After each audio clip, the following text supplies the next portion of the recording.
Hello, friends. Craig Ballard, Locked On Blue Jays.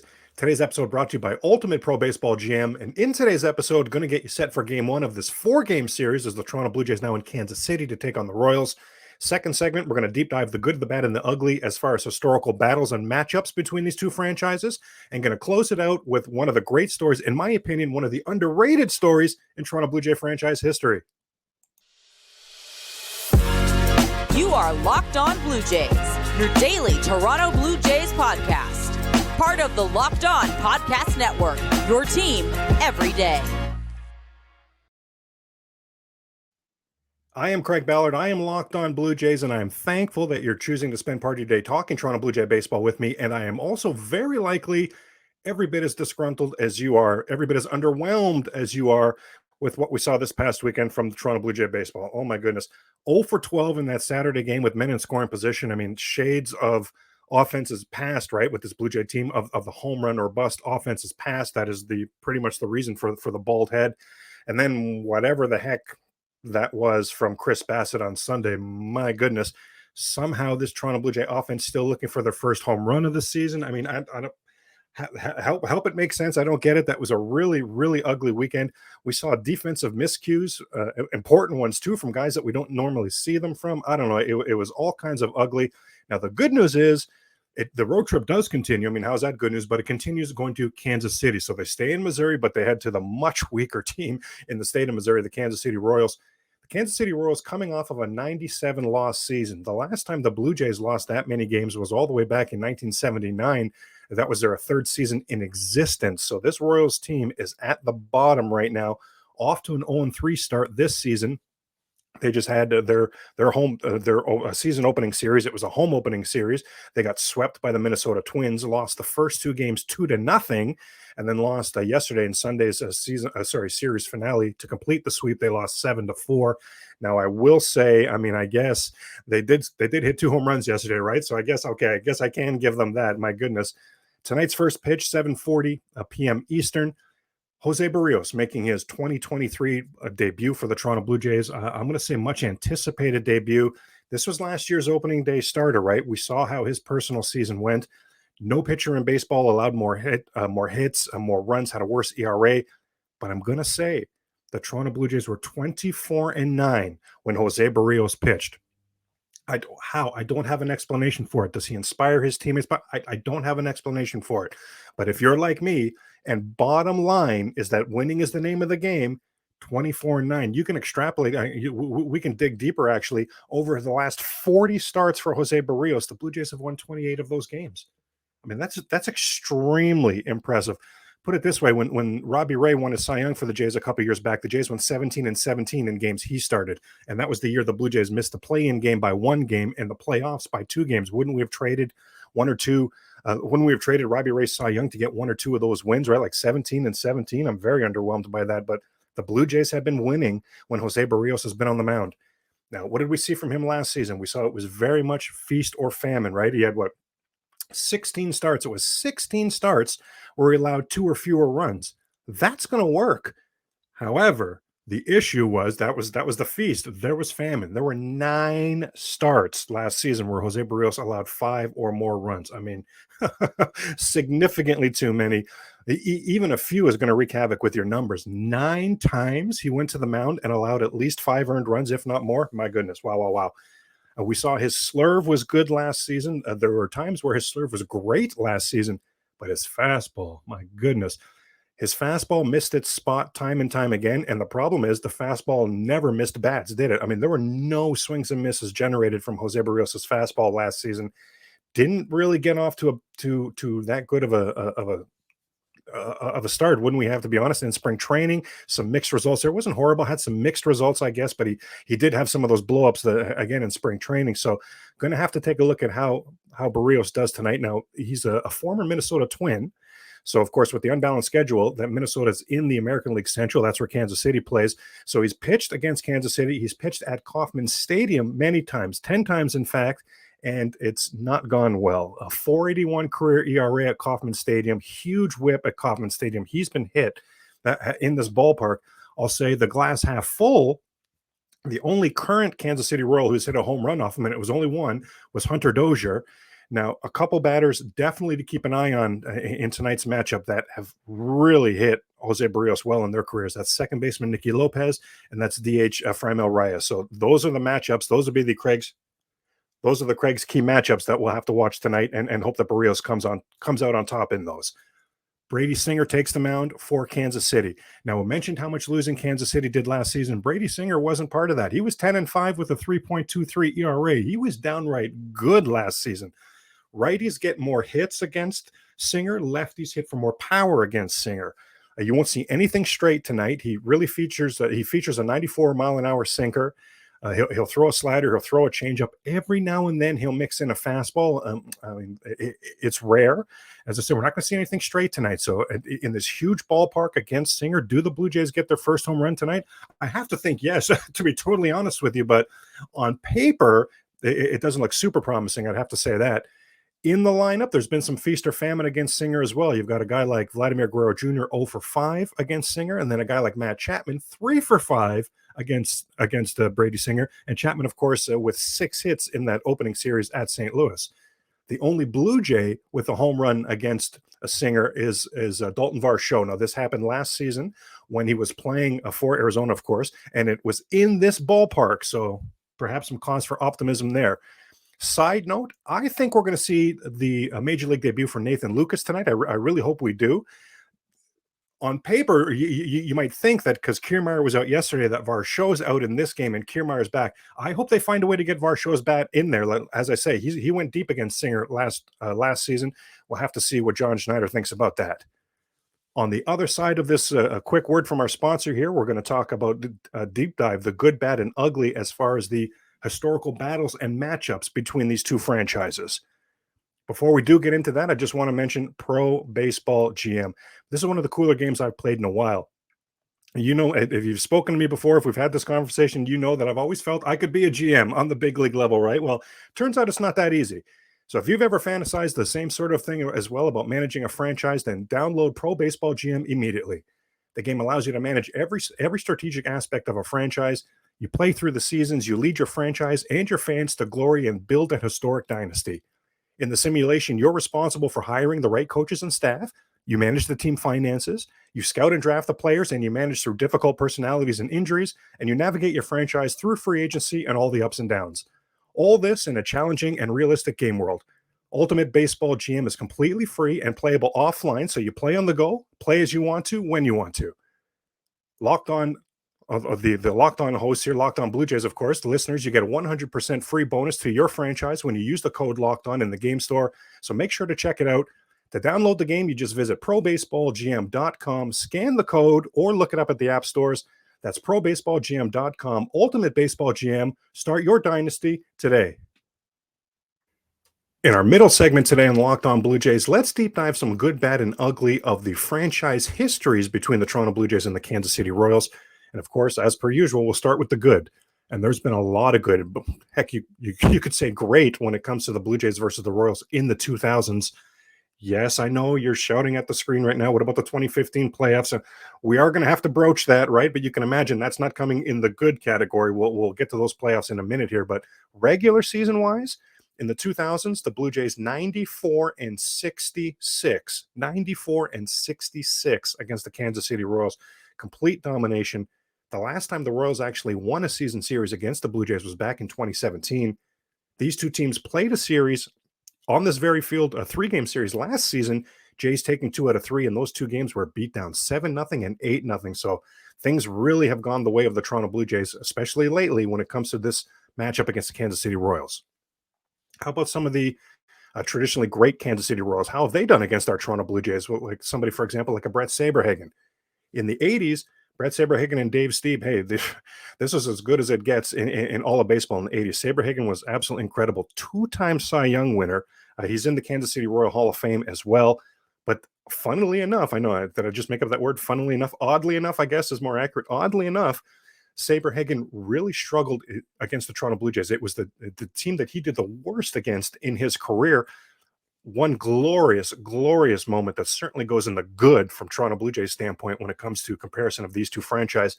George Bell in 1988, he's the defending American League MVP.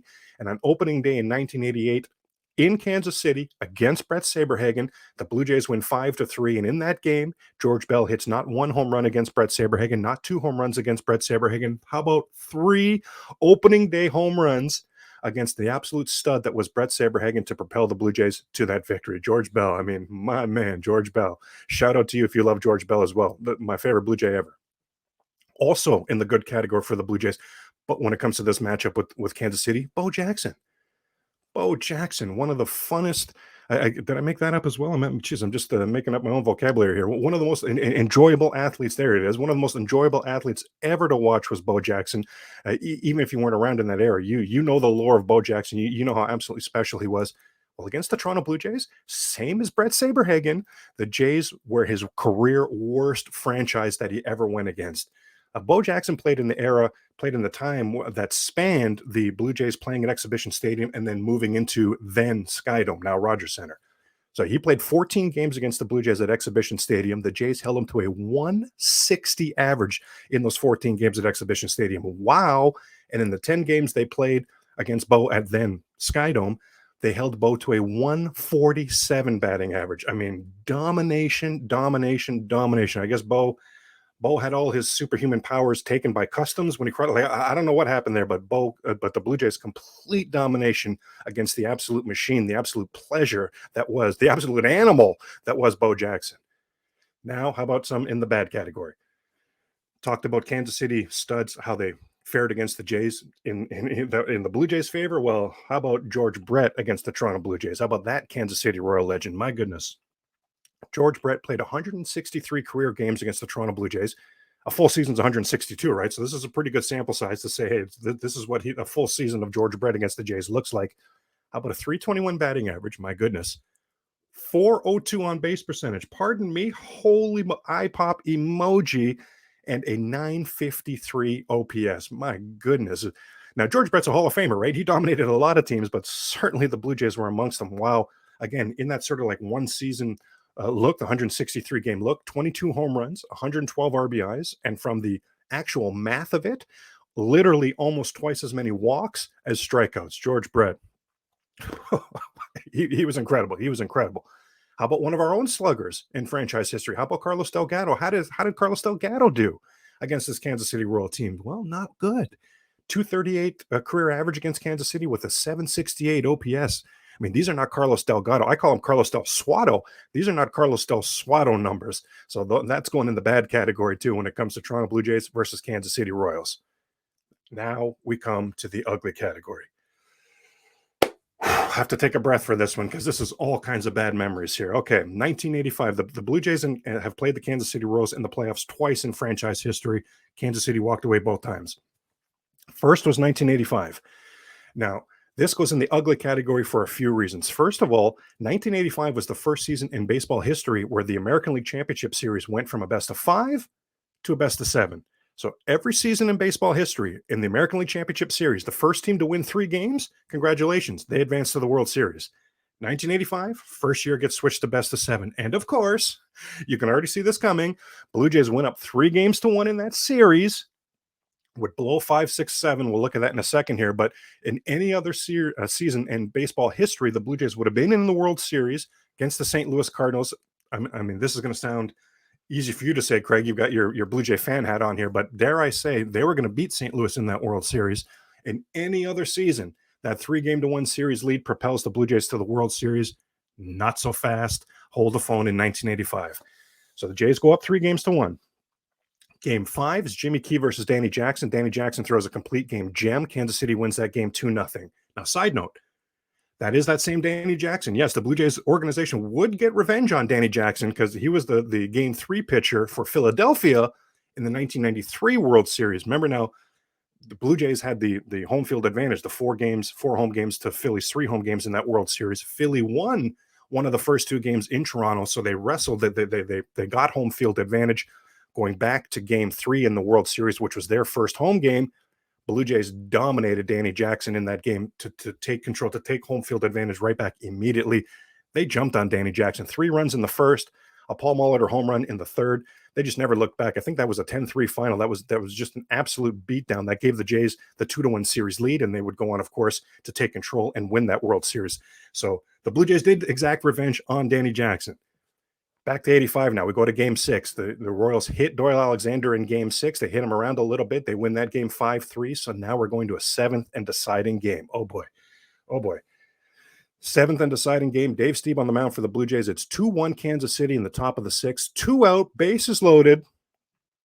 Jim Sundberg hits a triple. I don't even want to describe it because I'll start sobbing on the air here because it was so painful. Hits a bases clearing triple. He would score later in the inning as well. So a 4-run outburst for Kansas City in the top of the 6th with 2 out.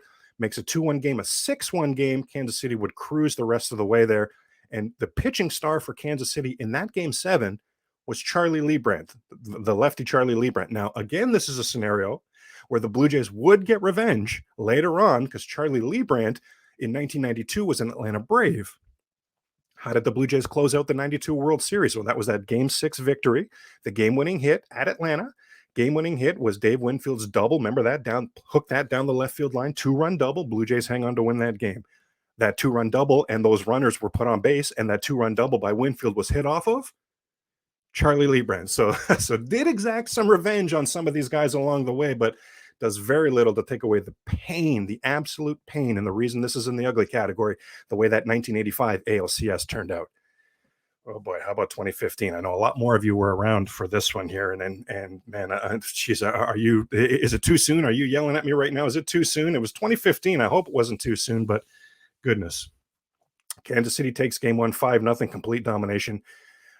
Game 2, this is at Kansas City. And game 2, the Blue Jays are getting right back in this series. Remember, that was the David Price game. He gives up the leadoff hit, then retires 18 batters in a row. He was cruising. He was rolling. 3-0 Blue Jays in the bottom of the 7th. They're rolling. Leadoff hitter in the bottom of the 7th, that's the one you'll remember. And you know why? If you're remembering now, that's why this one's in the ugly category. Oh, my gosh. Bloop. A little pop-up out to Ryan Goins and Jose Bautista in shallow right field. Who the heck knows what happened there? Somehow they each thought the other called them off, like just all kinds of just blunders on this play. It drops in for a hit, and the floodgates open. Kansas City did what good teams do. They took full advantage of it, put together a huge rally. What was that? That was a 5-run rally to take the lead. They would score again the next inning as well. But just as soon as that lead evaporated for the Blue Jays, everything was over. Just everything snowballed. It was so ugly. Now, game 3, the final of game 3, it's back in Toronto now, was 11-8. So on paper, it might look like a close game, but really that was Kansas City scored 4 in the 9th to sort of, the saying, close out on a horse that's already home and cooled out. The Blue Jays are already home and cooled out by this point. Blue Jays mashed that game. They had a Tulo home run in there, a Donaldson home run in there. The Blue Jays dominated that game. So now the series is 2-1. Game 4, wow. I feel so horrible remember, game 4 is in Toronto. I feel terrible for the fans who looked forward to that.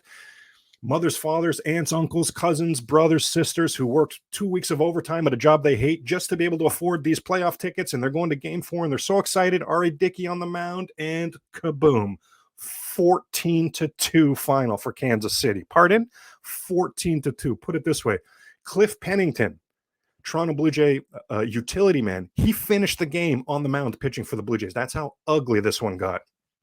Side note, one incredible thing about that game, Liam Hendricks, actually pitching for the Blue Jays, pitched 4 1/3 innings in that game. One hit, no runs. So 14-2, and Hendricks was actually awesome. And a side note, of course, we here at Locked On Blue Jays, the entire Blue Jay fan base, right? We're wishing all the best, of course, for Liam Hendricks.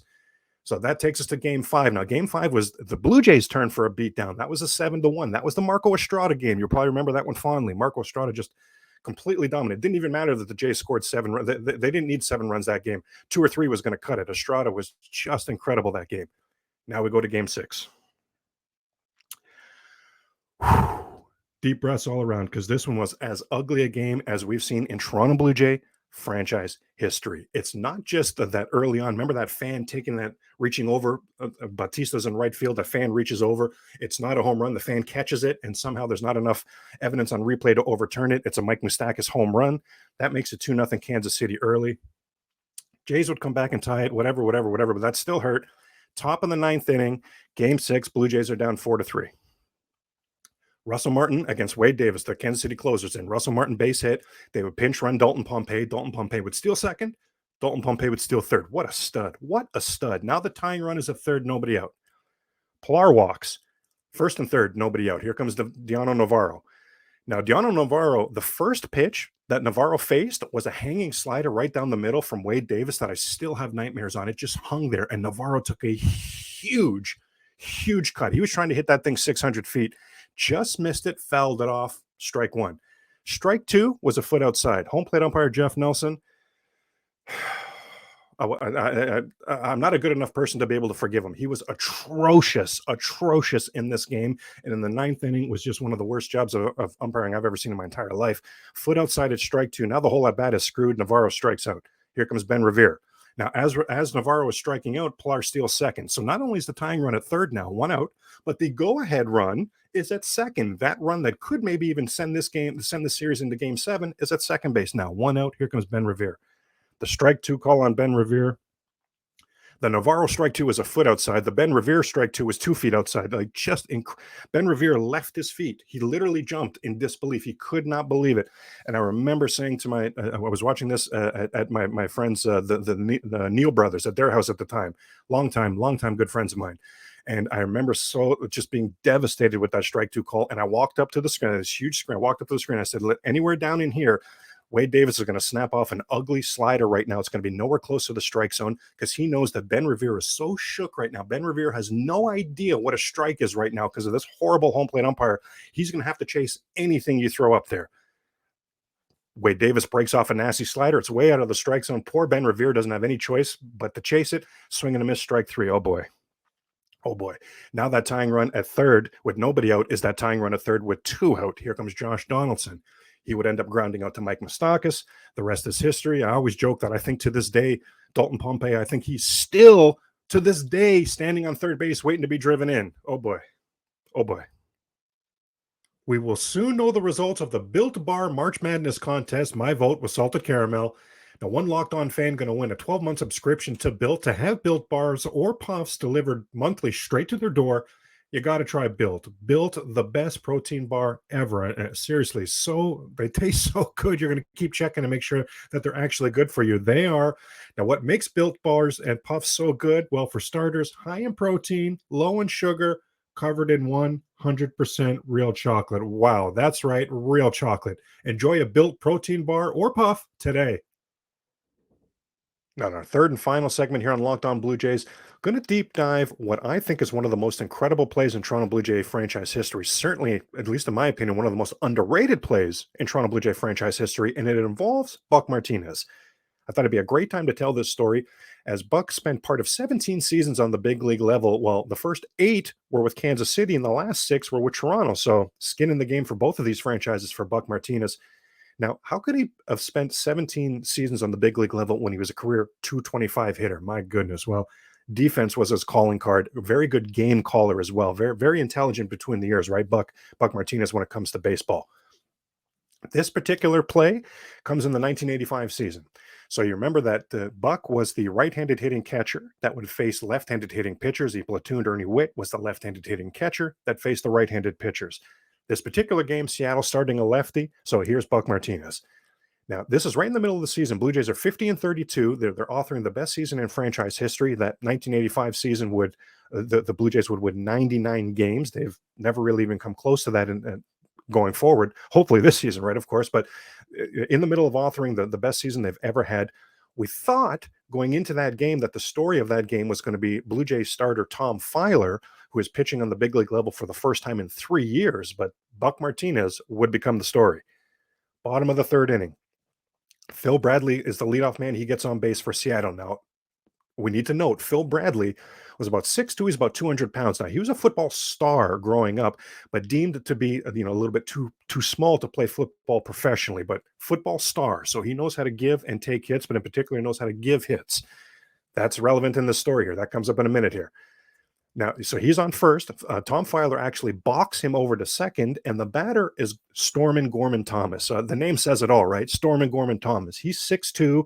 He's about 220, 230. He's a mountain of a man, especially back in the 80s, right? Stormin' Gorman Thomas was a two-time home run champ. Like whatever you're picturing when you hear the name Stormin' Gorman Thomas, big, huge mustache, handlebar mustache as well. Like whatever you're picturing, yeah, that was Stormin' Gorman Thomas. He's up to the plate, shoots a base hit out to right field. Jesse Barfield's out in right field. Now, in fact, Jesse Barfield with that cannon arm had ended the previous inning by throwing out a runner, but still Seattle, hey, they're running on him. Okay, because Bradley's rounding third. He's coming to the plate. Jesse Barfield unleashes an absolute laser like he always did. He had a cannon on that right arm to the plate. Now, the throw takes Buck up the third base line a little bit. Buck Martinez, when he catches it, he's pretty much in the batter's box for the right-handed hitter. Here comes Phil Bradley, former football player, knows how to deliver a hit, smashes Buck Martinez. Buck goes flying backwards. Only problem, his cleat on his leg got stuck in the ground, and so as his whole body's going backwards, that leg was staying right there. Oh my goodness. Right in that moment, it's a broken fibula and a dislocated ankle for Buck Martinez. Now he holds on to the ball. So the base runner is actually out. Stormin' Gorman Thomas, the base runner, he's gone to second on the throw, and he's kept running, and now he can see Buck is down, so he's kept running to third now. Buck seated, one leg completely mashed. See his field of view, he can see Gorman Thomas running from second to third, so he tries to throw him out at third. He whips the ball from the seated position, one leg, whips it down to Garth Orge at third. You can imagine the throw is way off, of course, goes skipping into left field. Stormin' Gorman Thomas now coming around the plate to score. George Bell retrieves the ball on left field, throws it perfectly to Buck, one hopper to Buck lying on the ground with one leg. Buck catches it, and Stormin' Gorman Thomas, 6'2", about 220, 230. He could have done just incredible damage to Buck if he wanted to in that moment. If he wanted to initiate a second collision, oh boy, it would have been so ugly. As he's coming to the plate, though, he can see the peril that Buck is in. So now he becomes almost like a huge ballerina. He's trying to tiptoe around Buck. He pretty much just gives himself up. It's pretty much just sportsman and gives himself up. It could have been so much uglier. His teammates right after the play would have to lift Buck and carry him off. Oh my gosh, just a horrific injury. But and incredibly, if you're like me and you like to score the games, think about that now. So that's a 9-2, 7-2 double play. Right field to catcher to left field to catcher double play. When have you ever seen that? One of the great memories, one of the great plays in Toronto Blue Jay history. That wraps up Monday's Locked On Blue Jays. As per usual, I want to thank you for spending part of your day talking Toronto Blue Jay baseball with me. If you're like me, you're a fantasy baseball fan as well, then keep it on the Locked On Network and check out the Locked On Fantasy Baseball as well. And we'll see you tomorrow.